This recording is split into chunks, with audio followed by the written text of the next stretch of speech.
Halo sahabat semuanya, selamat datang kembali. Semoga kita semua senantiasa diberikan keselamatan dan keberkahan rezeki. Dalam kesempatan ini, saya ingin membagikan sebuah kisah nyata yang penuh pelajaran dan menyentuh. Pagi itu, matahari belum tinggi, tapi panasnya sudah terasa menusuk kulit. Di kota kecil bernama Jogonegoro, sebuah simpang padat yang dikenal warga sebagai Simpang 5 Argodadi sudah dipenuhi kendaraan. Klakson bersahutan, asap knalpot mengepul, orang-orang terburu-buru, seperti biasa. Tapi hari itu, suasananya terasa lebih tegang dari biasanya. Di bawah sebuah rambu lalu lintas yang miring, berdiri seorang polisi berseragam lengkap. Namanya Bribka Guntur Adi Wicaksono. Tubuhnya tinggi, kulitnya legam, dan suaranya keras. Ia dikenal oleh para sopir dan pengendara sebagai polisi yang gampang naik darah, terutama kalau merasa tidak dihargai. "Mas, itu motor nyelonong dari jalur cepat ke lambat. Gak lihat rambu, ya?" teriak Guntur sambil memukul pelan bonet motor Matic yang dikendarai seorang pria berkaus polos, helm seadanya, dan wajah tenang. Pria itu hanya menunduk sopan. Tak membantah. Ia turun dari motor pelan-pelan, lalu membuka helmnya. Wajahnya khas Jawa, tenang, berwibawa, dan punya sorot mata dalam yang sulit ditebak. Usianya sekitar awal 40-an. Ia hanya berkata pelan, "Maaf, Pak. Saya tidak sengaja." Tapi jawaban itu justru membuat Guntur makin tersulut. "Loh, nggak sengaja, lah sampeyan pikir ini taman bermain?" teriak Guntur, kini matanya menatap tajam, seolah pria itu baru saja melakukan dosa besar. Sejumlah pengendara mulai melambatkan laju kendaraan.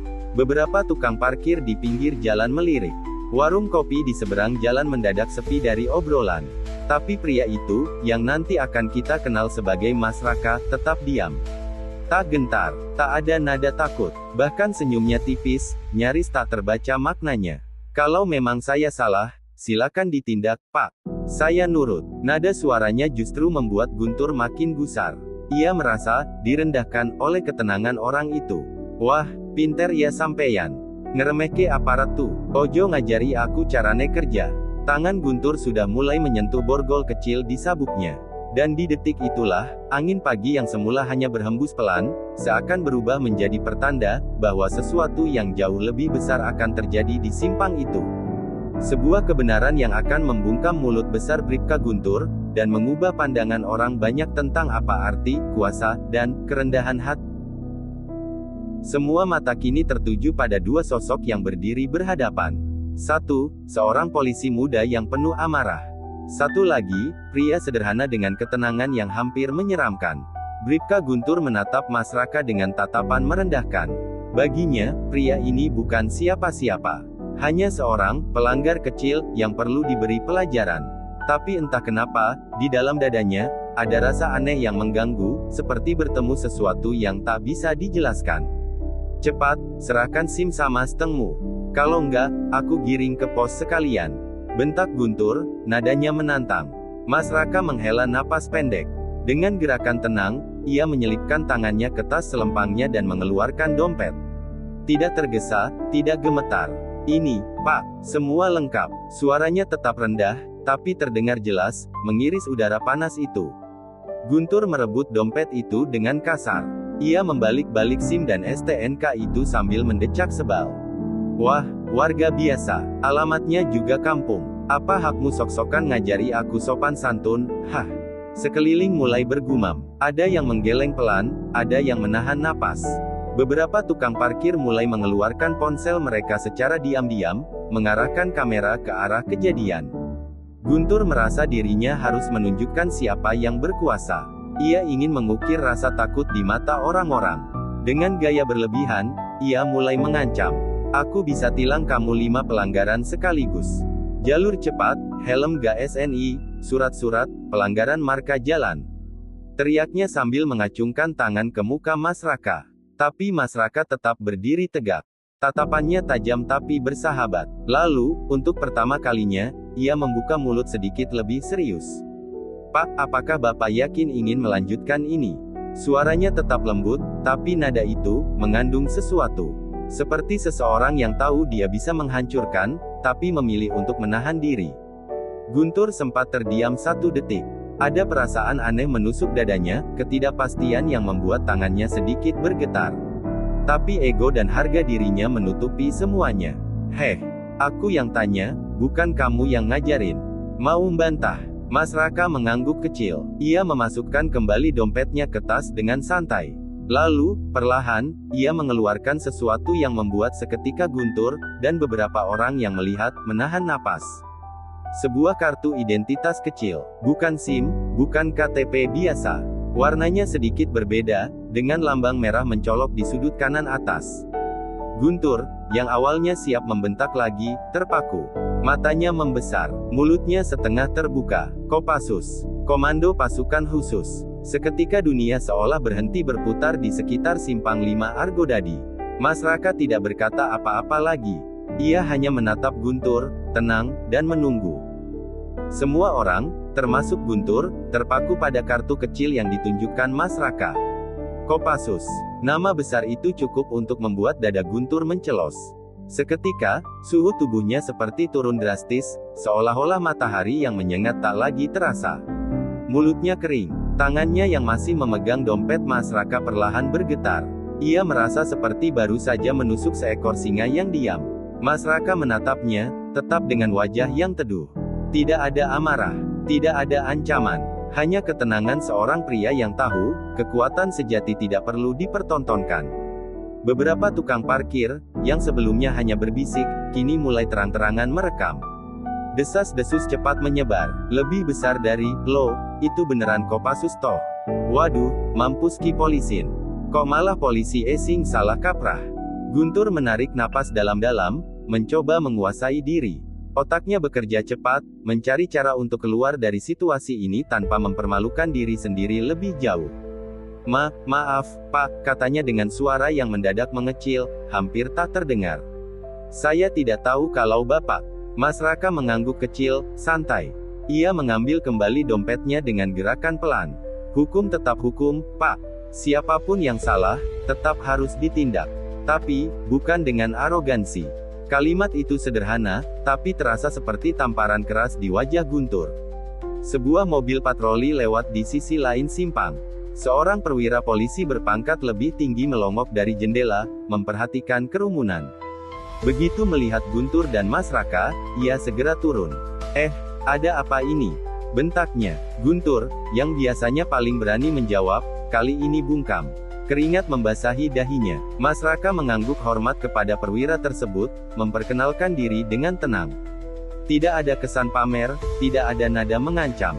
Hanya kehadiran yang kuat, seperti batu karang di tengah ombak. Perwira itu, yang tampaknya lebih berpengalaman, langsung paham situasinya setelah sekilas melihat kartu Mas Raka. Tanpa membuang waktu, ia mendekati Guntur dan membisikkan sesuatu dengan suara keras cukup untuk didengar orang di sekitar. Lebih besar dari, "Kamu tahu siapa yang kamu hadapi. Kalau dia mau, satu kata saja, kamu bisa langsung digeser dari sini ke perbatasan." Guntur menunduk, wajahnya merah padam. Untuk pertama kalinya, rasa malu menggantikan rasa sombong yang selama ini ia banggakan. Sementara itu, Mas Raka hanya tersenyum tipis, lalu mengancingkan kembali tas selempangnya. "Sudah cukup, Pak, tidak perlu diperpanjang," katanya kepada perwira itu. "Saya cuma mau mengingatkan, bukan semua orang di jalan ini pantas diperlakukan sewenang-wenang." Sambil mengangguk hormat, Mas Raka melangkah kembali ke motornya. Suasana masih sunyi. Semua orang hanya bisa menatap punggungnya menjauh, punggung seorang prajurit sejati. Suasana Simpang 5 Argodadi yang tadi sempat panas, kini kembali hidup. Namun berbeda. Kali ini, riak kecil kebisingan berubah menjadi bisik-bisik yang syarat makna. Semua orang tahu, hari ini, seorang polisi arogan dipermalukan oleh seorang prajurit sejati. Bribka Guntur berdiri mematung, seperti patung di tengah lautan manusia. Keringatnya bercucuran, seragamnya yang biasa ia banggakan kini terasa berat di tubuhnya. Perwira yang tadi menegurnya, Kompol Arif, menghela napas panjang. "Kamu ikut saya sekarang, Guntur," katanya dingin. Tanpa sempat membantah, Guntur mengikuti Kompol Arif menuju mobil dinas. Beberapa tukang parkir bersiul pelan, sebagian tersenyum puas. Hari itu, mereka merasa ada keadilan kecil yang tercipta di jalanan berdebu itu. Di dalam mobil dinas, Kompol Arif menatap Guntur lewat kaca spion dalam mobil. "Berapa lama kau jadi polisi, Guntur?" tanyanya datar. 4 tahun, Pak, jawab Guntur, suara lirih. 4 tahun jadi polisi, tapi kau belum belajar bahwa seragam ini bukan untuk menindas orang kecil. Suara Kompol Arif meninggi. Guntur diam. Ia sadar, tak ada pembelaan yang pantas untuk sikapnya tadi. Kompol Arif melanjutkan, lebih pelan namun penuh tekanan. "Orang itu, Mas Raka, bukan sekadar anggota Kopassus biasa. Dia legenda. Dia sudah mengabdi sebelum kau bahkan mengenal arti hormat. Hari ini kau mempermalukan bukan cuma dirimu, tapi seluruh institusi kita." Kalimat itu menghujam Guntur lebih dalam daripada tamparan fisik. Ia menunduk, menahan rasa malu dan penyesalan yang semakin membuncah. Mobil itu terus melaju menuju polsek setempat. Sepanjang perjalanan, Guntur hanya bisa terdiam, menelan ludah pahit dari kesombongan yang kini berbalik menikam dirinya sendiri.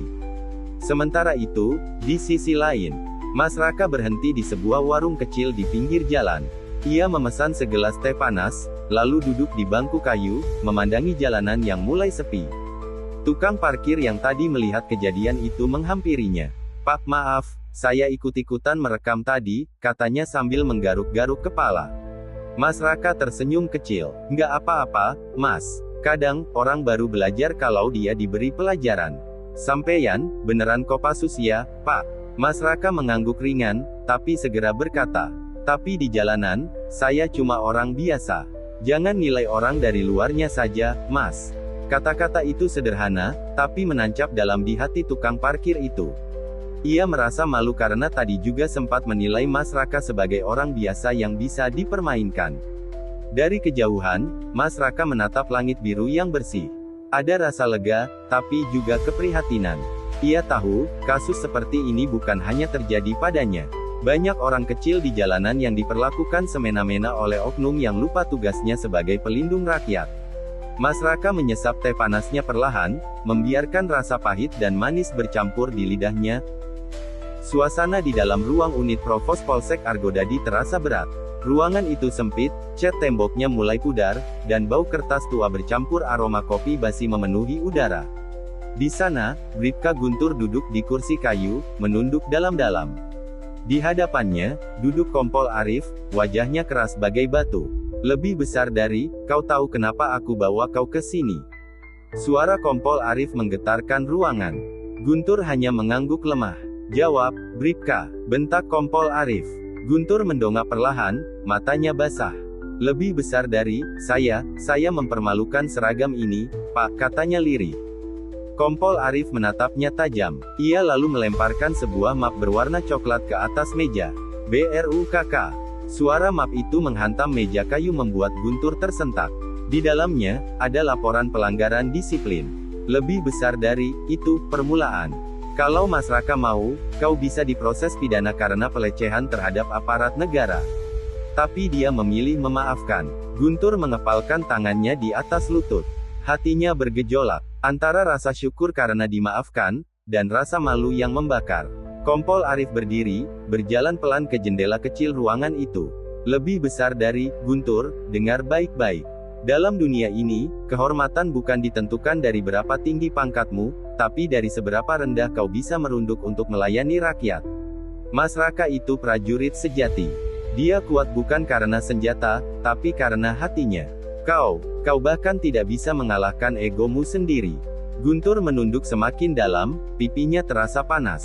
Kompol Arif berbalik, menatap Guntur yang seperti anak kecil yang ketahuan berbuat salah. "Lebih besar dari, mulai hari ini, kau saya tarik dari lapangan.